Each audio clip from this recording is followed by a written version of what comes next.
Verse 12. For as the body is one and has many members, and all the members of that body, being many, are one body, so also is Christ.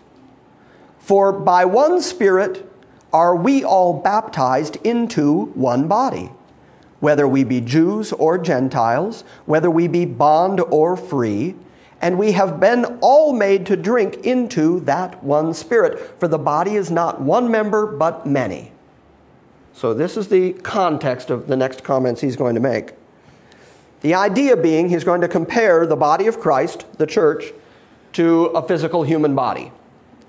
And he's going to say that even though you've got a lot of different parts to your body, you've got an eye, and you've got a hand, and you've got a foot, and you've got a left knee, and you've got all the little bits and pieces, you are still one body. And so he's going to say the body of Christ is made up of many different parts and pieces. And you're not to look at any part or piece and say, well, that is a less honorable part or piece than my part. I'll give you an example. Very common in churches, and I grew up in church. Very common in churches for people to start thinking that the preacher or the pastor is the most important part, which is why in most churches there's a platform up front. And he gets to be higher than everybody else that's sitting in the wooden pews, usually very uncomfortably, sitting in straight, orderly, pewed type lines, and then he's raised up on a platform and he's the best lit, loudest guy in the room. And most preachers are unassailable and unapproachable. Can I get a witness? Mm-hmm.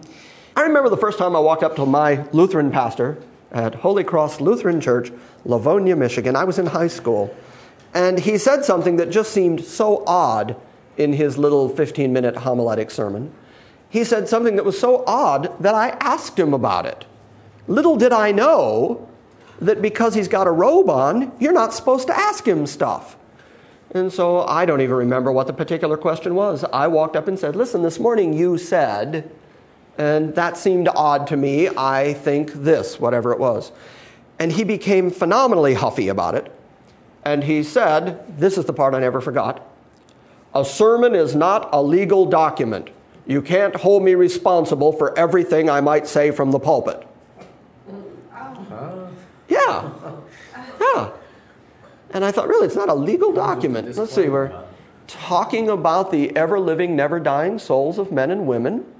Yeah, there's no point to trying to be accurate. No, go right ahead, you know. And no sooner did he say that to me than I was suddenly flanked by a couple of the elders who shuffled me on so that he could shake hands with the rest of the congregation.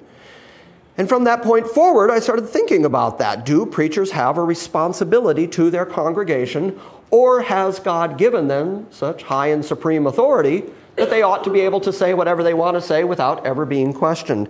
And so, of course, Tom and I come from the church out in California where there was no questioning the pastor. I mean, the pastor was absolutely sacrosanct. You never approached him. Everything he said was gospel, even if what he said was the opposite of the gospel, that it was still the gospel. And then when I got here and I learned about sovereign grace, I started attending a sovereign grace church that was just same horse, different color, which had that same attitude where the pastor became so sure that he was right about everything that after a while he was telling people what job they should work. Quit that job and work that job, and you shouldn't marry her, and the better way to cut your grass is, and the car you should drive is, and it became that thing. And so when we started GCA, one of my primary goals was that nobody would ever think that they could not ask me questions, because my attitude is, if I can't prove it, I've got no business saying it. And so it shakes people up when they come to visit, and somebody will interrupt me, or raise their hand, or interject, or jump in. It shakes people up. I don't know if you saw Gladys a couple weeks ago when she was here the first time, and somebody spoke up and interrupted me while I was talking. She froze for a moment. And she started shaking her head. She started shaking her head, yeah. She was like, oh, no. Oh, what are you doing? What are you doing? He's preaching. No. Security, yeah. Shane, take him out, you know. Here's my point, is that I determined very early on that I was going to raise the bar of accountability higher than any preacher I ever knew. Usually within a church, when they talk about accountability, they're talking about money. And as a result, Jennifer will tell you, Jennifer does the money. I have no idea whatever goes into the box or comes into the mail. She goes and gets the P.O. box, even the PayPal account. I don't even have the password to. So I don't know what anybody gives because I don't want to know. I don't want to treat anybody differently based on what they may or may not give. I ask Jennifer every once in a while, are we okay? I have some idea. If you ask me right now, how much money does the church have in the bank? I know how much money we have in terms of an operating budget. But I don't know what anybody gives, and I don't want to know. So I wanted to raise the bar of accountability even higher than that, not just about money. I wanted to raise the accountability of everything I said. And I do think that it's just a reaction to that Lutheran pastor all those years ago who said, you can't hold me accountable. And I always felt like, yes, we should be able to hold you accountable. Everybody in the pew ought to be able at any moment to say to the preacher, hold on. And if more churches were willing to do that, there would be far fewer preachers saying the silliness they're saying from pulpits, and there would be a lot more unity because people would be holding them accountable to what's in the Bible.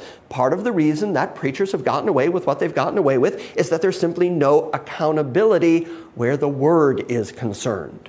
They think that as long as they're accountable monetarily, that's all the accountability they're supposed to have. They are God's own man, sent to tell you the truth, and how dare you question me? I say just the opposite. I say within the body of the church, my particular part of the body that I represent is apparently the mouth. But that doesn't mean that I don't need feet, elbows, or hips.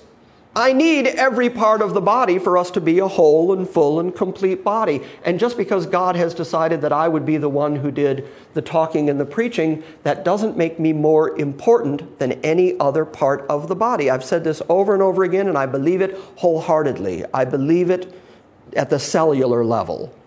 That if I walk out of this building and I get hit by a truck, whatever gift I have to stand up here and do this, God will gift another man to do it.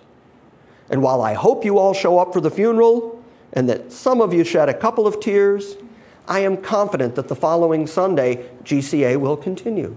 Somebody else will stand up and continue preaching because GCA is not about Jim. GCA is about this Word. And as long as there's somebody standing up here preaching this Word, then GCA continues to exist in accordance with its original purpose.